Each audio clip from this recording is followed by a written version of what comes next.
তৃতীয় শ্রেণীর ছাত্রছাত্রীরা, তোমাদের দ্বিতীয় পর্বের পেজ নম্বর ৭৯ এবং ৮০, এতে দেখবে তোমাদের জ্যামিতিক ধারণার উপর বিষয়বস্তুটা আছে। আমি আলোচনা করে দিচ্ছি। জ্যামিতির প্রাথমিক ধারণা, প্রাইমারি কনসেপ্ট অন জিওমেট্রি।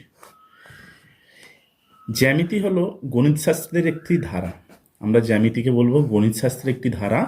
গণিতশাস্ত্রে অনেক ধারা হয়, তার মধ্যে একটা নতুন চ্যাপ্টার বা একটা নতুন বিষয় হলো এই জ্যামিতি, যেখানে জ্যা শব্দের অর্থ পৃথিবী আর মিতি শব্দের অর্থ পরিমাণ। তাহলে জ্যামিতি কথার মধ্যে দুটি অর্থ লুকিয়ে আছে, যেখানে জ্যা এবং মিতি। যেখানে জ্যা শব্দের অর্থ হলো পৃথিবী এবং মিতি শব্দের অর্থ হলো পরিমাণ। তাহলে এই দুটোকে যোগ করলে কি হবে? পৃথিবীর পরিমাণ। পৃথিবীর পরিমাণ। কিন্তু পৃথিবীর পরিমাণ বলতে কি না, অর্থাৎ পৃথিবীর বিভিন্ন পরিমাপ, পৃথিবীর উপরে বিভিন্ন বস্তু হোক বা অন্যান্য যে কোনো সামগ্রী, তাদের পরিমাপই হচ্ছে আমাদের এই জ্যামিতির সাহায্যে নির্ধারণ করা হয়। এখন এই যে বললাম এক্ষুনি বস্তু, বস্তু কি? যার বাস্তব অস্তিত্ব আছে এবং যাকে হাত দিয়ে ছোঁয়া যায় বা স্পর্শ করা যায়, তাই হলো বস্তু। তোমরা জানো, বই, খাতা, পেন, পেন্সিল, যাকেই আমরা হাত দিয়ে স্পর্শ করতে পারি এবং যার বাস্তব অস্তিত্ব আছে, তাকে আমরা বলবো বস্তু। সেই বস্তুর পরে আমরা আসছি ঘন বস্তু। আমরা জানি যে কোনো বস্তু সর্বদা কিছুটা স্থান দখল করে থাকে। দেখো লিখেছি, বস্তু সর্বদা কিছুটা স্থান দখল করে থাকে, যেখানে আর অন্য কোনো বস্তুকে রাখা সম্ভব নয়, এদের আমরা ঘন বস্তু বলি। তাহলে যে সমস্ত বস্তু কোনো জায়গায় একটু স্থান দখল করে আছে, সেই স্থানে অপর কোনো আর বস্তুকে রাখা সম্ভব নয়। আমি যেমন চিত্রে এখানে একটা যদি একটা বাক্স বা আমি একটা যদি বাক্স বা এই ধরনের যদি আমি ইটের কোনো ছবিকেও তোমাদের মধ্যে করি, যে একটা যে জায়গায় একটা ইঁট রাখা থাকবে বা একটা বাক্স রাখা থাকবে, এই ঠিক ভূমি বা পৃথিবীর যে জায়গাটাকে স্পর্শ করে আছে, ঠিক ওই জায়গাটাতে আর কিন্তু কোনো বস্তুকে রাখা যাবে না। এর উপরে রাখা যেতে পারে, পাশে রাখা যেতে পারে, কিন্তু ও যে জায়গাতে স্পর্শ করে আছে সেই জায়গায় কিন্তু আর কোনো বস্তু রাখা যাবে না। তাহলে একেই বলা হচ্ছে ঘনবস্তু। এখন আমরা জানবো ঘনবস্তুর মাত্রা কি। না, কোনো ঘনবস্তুর বিভিন্ন দিককে যা দ্বারা মাপ বা পরিমাপ করা হয়, তাই হলো মাত্রা। ঘনবস্তুর উপরে আমি মনে করলাম এইটা একটা দিক, আমি এখান থেকে এই পর্যন্ত মাপতে চাই, বা এটাই যে পৃথিবীর উপর যে বসে আছে এর উপর থেকে এই পর্যন্ত মাপতে চাই। এই যে বিভিন্ন দিকগুলোকে আমরা পরিমাপ করব, যার দ্বারা সেটি হচ্ছে ঘনবস্তুর মাত্রা। সুষম ঘনবস্তুর মাত্রা তিন প্রকারের হয়: দৈর্ঘ্য, প্রস্থ এবং উচ্চতা। তাহলে ঘনবস্তুর মাত্রাও আমরা জানলাম: দৈর্ঘ্য, প্রস্থ, উচ্চতা। এটাকে অনেক ক্ষেত্রে ইংরেজিতে বলে লেন্থ, এটাকে বলে ব্রেথ, BREATH ব্রেথ। এটাকে অনেক ক্ষেত্রে দুরকম নাম দেয়, হাইটও বলে।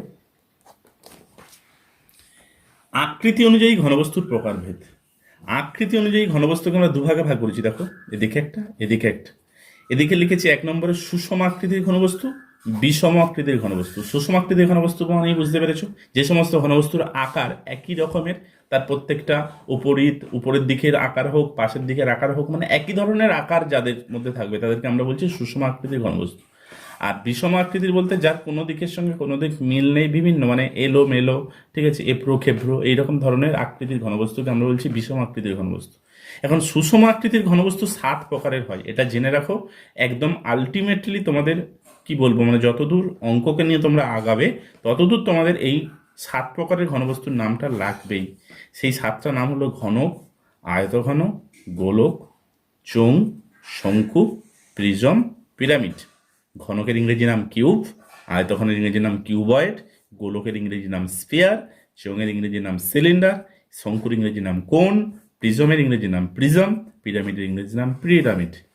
আর বিষম আকৃতির ঘনবস্তু বলতে যে সমস্ত ঘনবস্তুর কোনো তল বা দিকের আকৃতি সমান নয়, তাকে আমরা বলছি বিষম আকৃতির ঘনবস্তু। যেমন কয়লার টুকরো হতে পারে, মাটির ঢেলা, পাথরের টুকরো ইত্যাদি।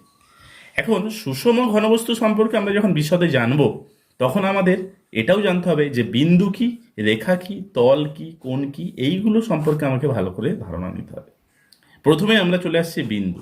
এটা আমি আগেও শিখেছি তোমাদের, যে বিন্দু হলো এমন একটি জ্যামিতিক চিত্র, বলতে পারি জ্যামিতিক চিত্র, যার দৈর্ঘ্য, প্রস্থ, উচ্চতা কিছুই নেই, শুধুমাত্র অবস্থান বা অবস্থিতি, কোনো জায়গায় অবস্থানটা আছে, তাকে আমরা বলছি বিন্দু। এই বিন্দুকে দেখো এখানে একটা লিখেছি, বিন্দু মানে যে কোনো, এই পয়েন্ট যে কোনো, এই বিন্দুর একটা ছবি বা চিত্র আমরা দেখিয়েছি। কিন্তু মনে রাখতে হবে, বিন্দুর নামকরণ কোনো বাংলা বর্ণ বা কোনো ইংরেজি লেটার দ্বারা করা হয়। আমি এখানে একটা বিন্দু, এই যে বিন্দু আঁকলাম, একে আমি হয় এ বলতে পারি, বা এই বিন্দুটার নাম বি বলতে পারি, বা কখনো এই বিন্দুটার নাম ক বলতে পারি। মানে বাংলা কোনো বর্ণ অথবা ইংরেজি কোনো লেটার দ্বারা বিন্দুর নামকরণ করা হয়। রেখা যার শুধুমাত্র দৈর্ঘ্য আছে, প্রস্থ বা উচ্চতা নেই, তাকে আমরা রেখা বলি। তাহলে রেখা কাকে বলা হচ্ছে? যা শুধুমাত্র দৈর্ঘ্য, মানে লম্বাতেই বাড়তে বাড়তে বাড়তে এগিয়ে যাবে, কিন্তু কোনো প্রস্থ বা উচ্চতা নেই। দেখো লেখা আছে প্রস্থ বা উচ্চতা নেই, তাকে রেখা বলে। রেখাকে আমরা দুই ভাগে ভাগ করেছি, একটি সরল রেখা, একটা বক্ররেখা। এখন আমরা সরল রেখার পর্যায়ে আসছি। সরল রেখা, যে রেখা কোনো সমতলের উপর দিয়ে দিক পরিবর্তন না করে অসীমভাবে বিস্তৃত হয় তাকে সরল রেখা বলে। কয়েকটা পয়েন্ট ভালো করে লেখা আছে দেখো। যে রেখা কার উপর দিয়ে যাচ্ছে? সমতলের উপর দিয়ে যাচ্ছে। কেমন ভাবে যাচ্ছে? দিক পরিবর্তন না করে। আবার এখানে একটা লেখা আছে দেখো, অসীমভাবে। অসীম মানে কি? অসীম মানে যার সীমা নেই, যার সীমা নেই, মানে যত দূর খুশি সে অগ্রসর হতে পারে। দেখো নিচে একটা দেখিয়েছি, এই যে সরলরেখাটা এঁকেছি তার এই মাথায় একটা তীর চিহ্ন, এই মাথায় একটা তীর চিহ্ন। তোমাদের মনে রাখতে হবে যে কোনো সরল রেখাকে প্রকাশ করতে গেলেই তার দুদিকে কিন্তু তীর চিহ্ন রাখতে হবে। এই তীর চিহ্নটা অসীমভাবে বোঝানোর জন্য। এর তুমি নাম দিতে পারো এ বি বলে কিছু একটা, যে এ বি এখানে একটা সরল রেখাকে প্রকাশ করছে, কিন্তু সরল রেখার দুদিকে কিন্তু তীর চিহ্ন দিতে হবে। এখন তারপরের অংশটাই দেখো নাম দিয়েছি সরল রেখাংশ। সরল রেখাংশ, সরল রেখার অংশকে যদি তোমরা সন্ধি বিচ্ছেদ করো, সরল রেখার অংশ। সরল রেখার অংশ মানে সরল রেখা থেকে আমার কাছে একটা সরল রেখা আছে, এই সরল রেখা দেখো লিখেছি, কোনো সরল রেখা থেকে একটি নির্দিষ্ট অংশ কেটে নিলে, আমার হাতে এই বড় একটা সরল রেখা আছে, এই সরল রেখা থেকে আমি এই বিন্দু আর এই বিন্দু এই অংশটাকে কেটে নিলাম, এই যে নিচে কেটে নিয়ে চলে এলাম, এই অংশটাকে একেই বলা হবে আমার সরল রেখাংশ। সরল রেখাংশ তাহলে একটা সরল রেখার অংশ যার কি আছে? যার মনে রাখবে দুটি প্রান্ত বিন্দু আছে। তাহলে এইটা কিন্তু খুব ইম্পর্টেন্ট। সরল রেখার কোনো প্রান্ত বিন্দু নেই, কোনো প্রান্ত বিন্দু নেই। কার কোনো প্রান্ত বিন্দু নেই? সরল রেখার কোনো প্রান্ত বিন্দু নেই। কিন্তু সরল রেখা থেকে কোনো একটা নির্দিষ্ট অংশ যখন কেটে নিচ্ছি, দেখো যার দুটি প্রান্ত বিন্দু আছে, তাহলে সরল রেখাংশের দুটি প্রান্ত বিন্দু থাকে। এবার রেখেছি দেখো রশ্মি, ঠিক আছে, যার ইংরেজি নাম বলি আমরা রে, এটাকে বলি সেগমেন্ট, SEGMENT, সেগমেন্ট। এটাকে আমরা বলি স্ট্রেট লাইন।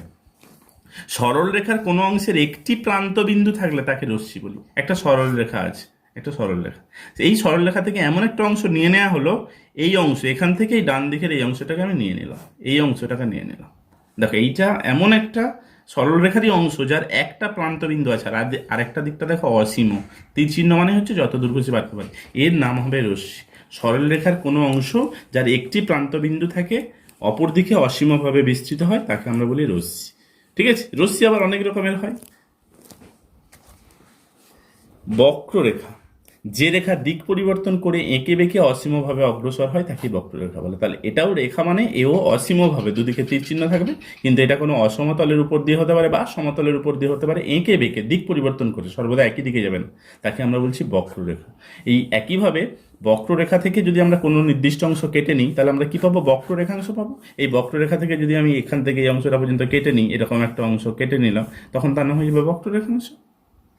এখন সরল রেখাংশ ও বক্ররেখাংশ দ্বারা গঠিত কিছু চিত্র। যখন কোনো চিত্র সরল রেখা বা বক্র রেখাংশ দ্বারা গঠিত হবে, তাদের আমরা দুভাগে ভাগ করি। একটাকে বলি মুক্ত আকারের চিত্র, আর অন্যটাকে বলি বদ্ধ আকারের চিত্র। মুক্ত আকারের চিত্র কি? সরল রেখাংশ বা বক্র রেখাংশ দ্বারা গঠিত যে চিত্রের কোনো দিক খোলা। তাহলে মুক্ত মানেই বুঝতে পেরেছো, যার কোনো দিক না কোনো দিক খোলা থাকবে, তাকে আমরা মুক্ত আকারের চিত্র বলছি।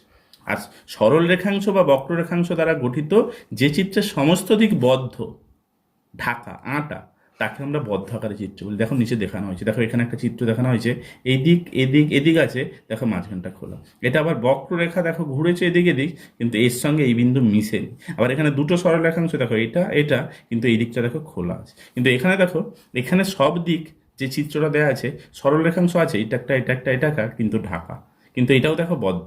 এগুলো সব বদ্ধ আকারের চিত্র। এই উপরের চিত্র থেকে আমরা বুঝতে পারতেছি যে জিনিসটা, দেখো লেখাই আছে, উপরের চিত্রগুলি থেকে আমরা এই সিদ্ধান্তে আসতে পারি যে বদ্ধ আকারের চিত্র পেতে হলে কমপক্ষে 3টি সরল রেখাংশের প্রয়োজন। এটা খুব ভালোভাবে মুখস্থ রেখে দেবে। যে কোনো বদ্ধ আকারের চিত্র আঁকতে গেলে কমপক্ষে 3টি সরল রেখাংশ। তুমি বললে, তোমাকে যদি 2টো সরল রেখাংশ দিই, কখনো তুমি বদ্ধ করতে পারবে না। বদ্ধ করতে গেলে কমপক্ষে 3টে দরকার। তুমি আবার বলবে স্যার এখানে তো 3টে আছে, এই একটা এই একটা এই একটা, 3টে থাকলেই বদ্ধ হবে তা নয়। এটা সরল রেখাংশ, তুমি যদি একে আরো বাড়াও, যদি সরল রেখা করো বাড়িয়ে, তখন একেও যদি বাড়াও, তখন দেখবে এরা পরস্পর ছেদ হয়ে যাচ্ছে, মিশে যাচ্ছে একসঙ্গে, তখন এটা আবার কি হয়ে যাবে, তখন এটা দেখা যাবে যে বদ্ধকারে চিত্র হয়ে গেছে। কিন্তু বদ্ধকারে চিত্র আঁকতে গেলে কমপক্ষে 3টে সরল রেখাংশের প্রয়োজন। এবার দেখো, বদ্ধকারে চিত্রের মধ্যে যদি এক একটি সরল রেখাংশকে আমরা কি বলবো, বাহু বা সাইড। এইরকম কোনো বদ্ধ আকারের চিত্র যার মধ্যে 3টে বাহু আছে, 3টে সরল রেখাংশ আছে, তার নাম আমরা জানি ত্রিভুজ। যার মধ্যে 4টে বাহু থাকবে, চিত্রে দেখতে পাচ্ছ, তার নাম হবে চতুর্ভুজ। যার মধ্যে 5টা বাহু, 1 2 3 4, 5টা সরল রেখাংশ থাকবে, অর্থাৎ 5টা বাহু থাকবে, তার নাম পঞ্চভুজ। যার মধ্যে 6টা বাহু থাকবে, দেখো 1 2 3 4 5 6, 6টা বাহু থাকলে তার নাম ষড়ভুজ। 7টা বাহু থাকলে সপ্তভুজ। 8টা বাহু থাকলে অষ্টভুজ। এদের আবার ইংরেজিতে নাম আছে, ট্রায়াঙ্গেল বলে, চতুর্ভুজকে বলে কোয়াড্রিল্যাটারাল, পঞ্চভুজকে বলে পেন্টাগন, ষড়ভুজকে বলে হেক্সাগন। এইভাবে ইংরেজি নামগুলোও চলতে থাকবে। ঠিক আছে, এই পেলে তোমরা বিভিন্ন বাহু দ্বারা গঠিত বদ্ধকারের চিত্রের নাম। পরের দিন আমি ত্রিভুজ আর চতুর্ভুজের শ্রেণী বিভাগ নিয়ে তোমাদের আলোচনা করব।